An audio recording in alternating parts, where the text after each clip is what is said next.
Hello and welcome to the in-depth series section of Drishti IAS. I am Aisha Singh, and in today's video we will be discussing about the Postal Services Bill 2023, which if it becomes act will be replacing the Indian Post Office Act of 1898.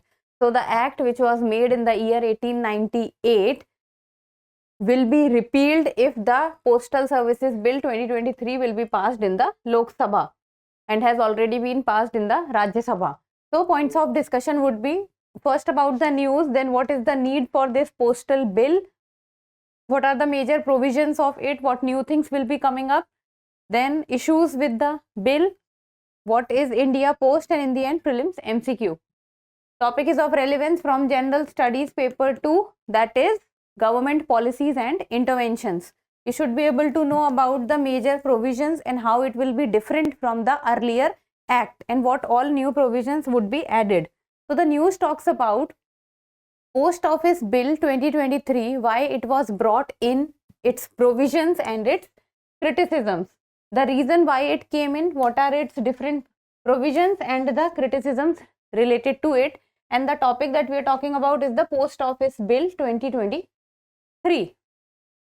So before moving forward, Drishti IAS is also coming up with its new venture, that is about the teaching exams, like for example the NET JRF exam or any teaching exams you want to know. So we have launched our new initiative, that is Drishti Teaching Initiative. So any of you people or your known people wants to know about it and wants to pursue their career in the teaching line can go and see our new initiative. It will be very beneficial for you. So let's begin. So the Post Office Bill 2023 has been brought in and has already been passed in the Rajya Sabha, and now in this winter session it will be brought to the Lok Sabha also, which is presently going on. And the Post Office Bill 2023 has been brought to repeal the 125-year-old Indian Post Office Act of 1898. So the act which has been in place for the last 125 long years, if the bill will be passed in the Lok Sabha and it becomes an act, then it will repeal the age-old 125-year-old bill. So now let's see what are different things related to it. First of all, we will see that why the bill was required. What is the need for the postal bill to come into the picture? So it has been brought to replace the outdated Indian Post Office Act of 1898. Outdated. And when a bill which was made 125 years ago, will it have the recent provisions? The answer is very clear, that is no, because it will have the provisions and it will be working which was the working of 125-year-old. So the act has not been amended and the act has not been updated with time. So it is running since a very long period of time. So it is seen as if it requires updation and it required recent developments to be included in it. To modernize and enhance the efficiency of the postal department.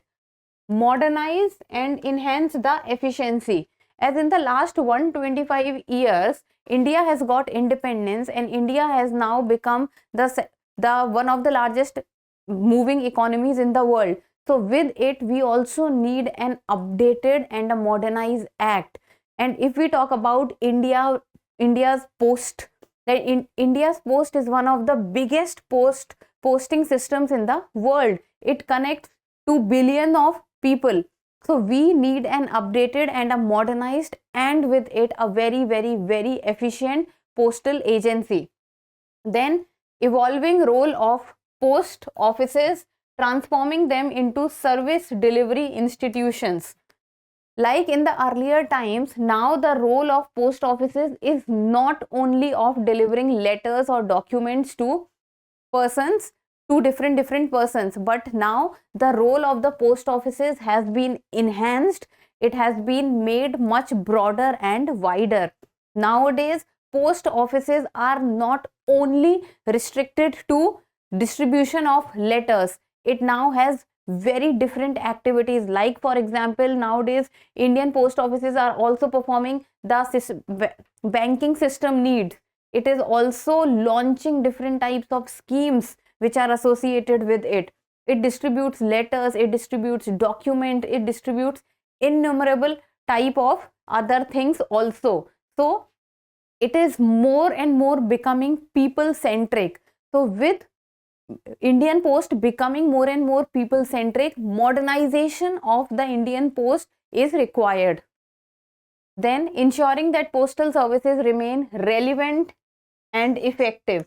Relevant means it should be changing with time, because as people are evolving, as society is evolving, so do the institutions with them also have to evolve, so that it remain relevant with the people and people also get associated with it. And then effective. Effective means that it should fit into the societal norms, it should fit into the needs of the people, so that people can also find it relevant and effective to use it. Broaden the authority of the Director General of Postal Services.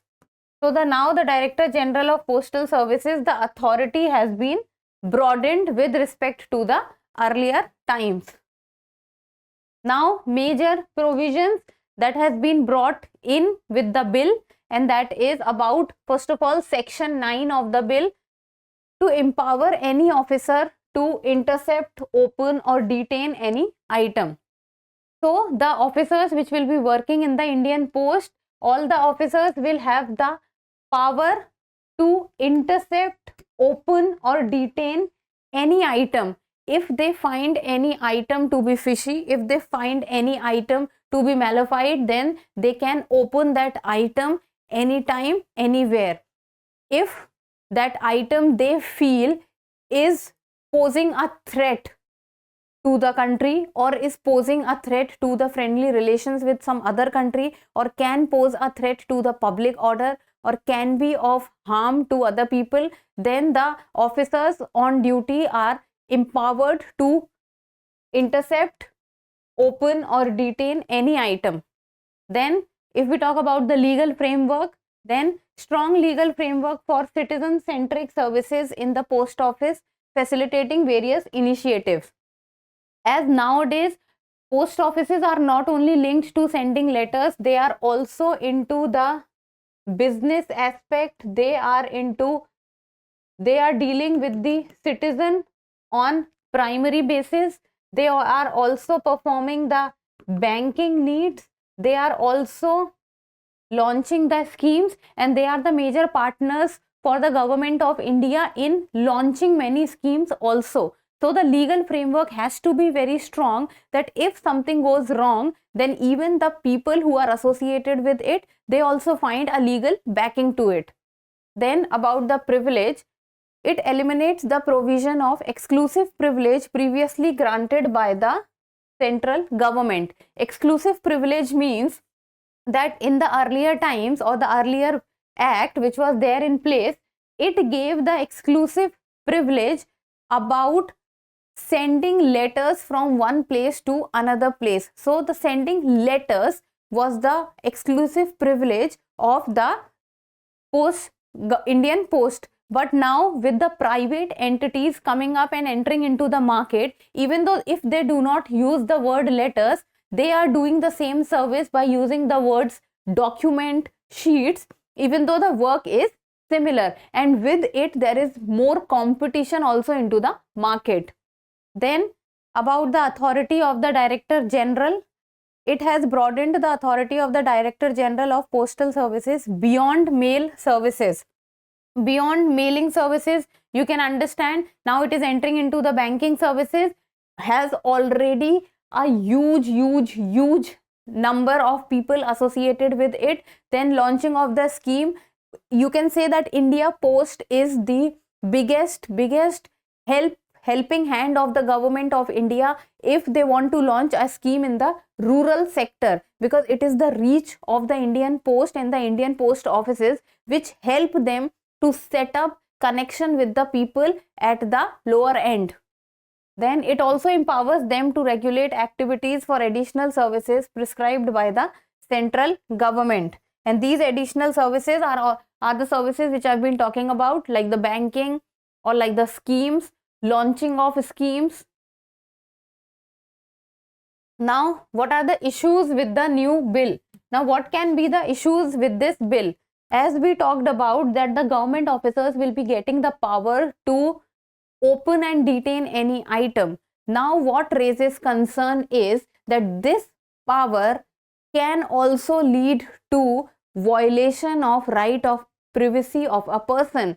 That even if the officer will find any item to be suspicious, and if that item which is opened belongs to a person, then the right to privacy of that person will be violated. Now, this is the major concern, one of the major concerns which are being raised. And if we talk about right to privacy, then right to privacy in now times is a fundamental right.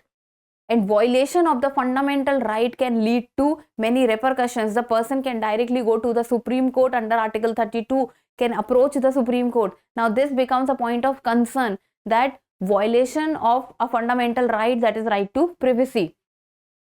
Then the high government control, that is interception and opening of parcels by the government.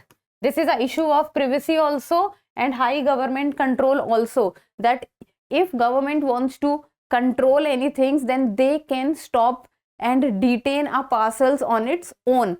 So, will there be guidelines that how the parcels would be detained, or what are the circumstances under which a parcel could be detained? Then right to privacy, as I've already told you. Then absence of similar legislation for courier firms raises concerns about regulatory disparities. Now, if Indian Post will have this kind of power, then will the other private courier services in certain respects come under it, or they will also be playing on the same level fields? And there is one more provision which has been added, and that is that the officer which is on duty will not be responsible for any kind of penalties. Earlier they can be penalized, but earlier penalties can be given to the people on duty, but now the provision of penalties has been taken away with this bill. So this also becomes a issue, that if there won't be a issue of penalty, then will the people who are working on duty, will they be efficient and effective on their part or not?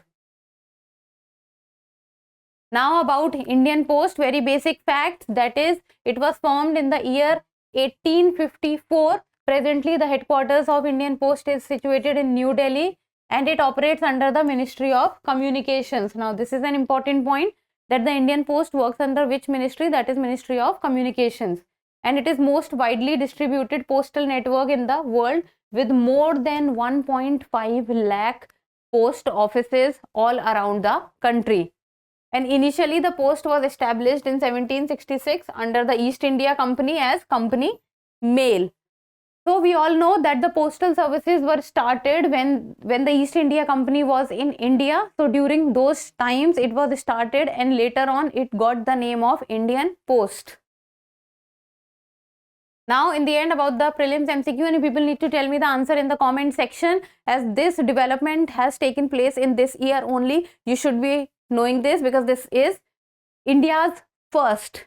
As it is India's first, it becomes important. Whatever is happening for the first time is of huge importance for you people. India's first 3D printed post office was formed in which city of India? Chennai, New Delhi, Mumbai, Bengaluru. We have also done a video on this. I hope you people have seen it. So give me the answer in the comment section, and that's all for today. Thank you so much for watching. Till we meet next time. Keep reading and keep writing.